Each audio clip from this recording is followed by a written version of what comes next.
You took Arthur's power for yourself.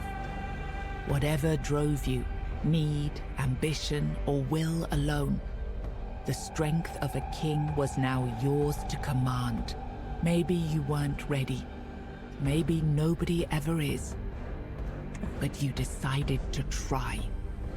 It's a heavy thing, trying to do right where others have failed. Still, you stepped forward, carrying the soul and every choice that brought you here. You ruled not as Arthur reborn, but as yourself, flawed, resolute, untested.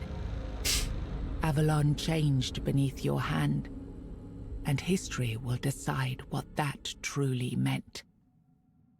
With One Eye and Captain Brandon working side by side, the South found a peace it hadn't known in years. The roads stayed open, the fields were guarded, and the people finally felt safe. No longer bound to Camelot or the Knights of the Round Table, it became a land ruled by its own people on its own terms. Beautiful. Because of you, the men here remained and the Kuinact endured, not just as a place, but as a legacy of quiet defiance and hope.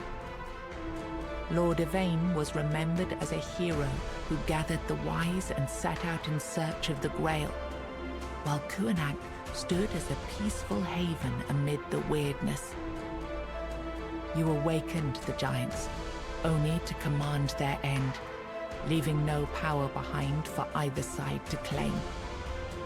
Without their strength, the balance held, but the divide between Camelot and the Dal Rita remained, wide, bitter, and far from settled.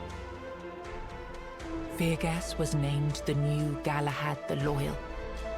With One Eye and Brandon unable to rally the Dal Rita of the Forlorn Swords, the South remained divided. Fergus prepared Camelot's forces to reclaim the region by strength, determined to restore unity through conquest if necessary. No, dude. The captain led the South to independence, breaking all ties with Camelot. Under his rule, the Horns of the South flourished. Merchants, pilgrims, and adventurers returned to the roads, and prosperity once again reached the far corners of the land. It's great. One Eye ruled the South with the Horns of the South at his side. The Dal Rita, the Forlorn Swords, remained divided, leaving the South strong but isolated. Without wider unity, his rule endured for a time. The future beyond his leadership remained uncertain. Nianta left Kuinact with Yvain, and her fate remained unknown. Yet among the people she once served, tales of her devotion and courage endured, and her name was remembered with respect.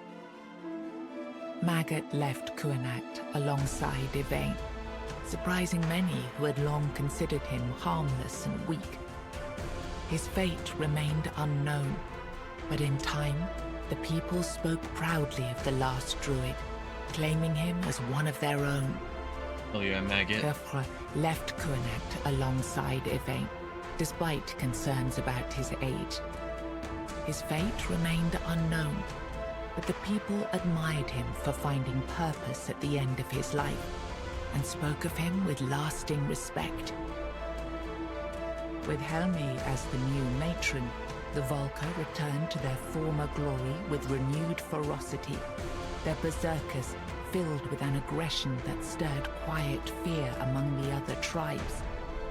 Among the united tribes of the Dal Rita, the Volca were treated with equal parts awe and mistrust, seeming to teeter closer and closer to madness. Ingui turned away from the eternal sleep, choosing life over dreams. In time, she began to rebuild the Thoid among the living, planting the first seeds of a new future for her scattered people. Under Dav Hamra's leadership, the Ulf grew stronger but more isolated. The tribe and the Stone Wardens became one, bound by a new symbol of strength, a steady hand against the chaos beyond their borders.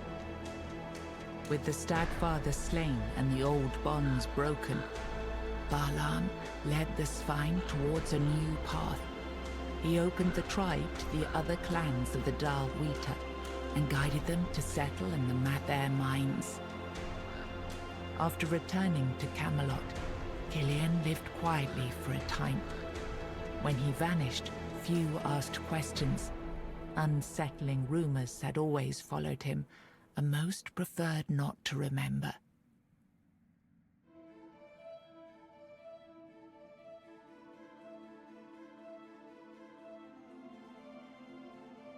Holy shit.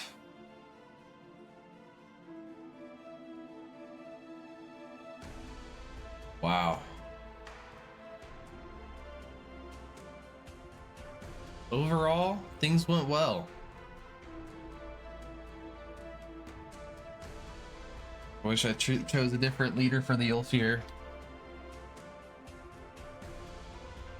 But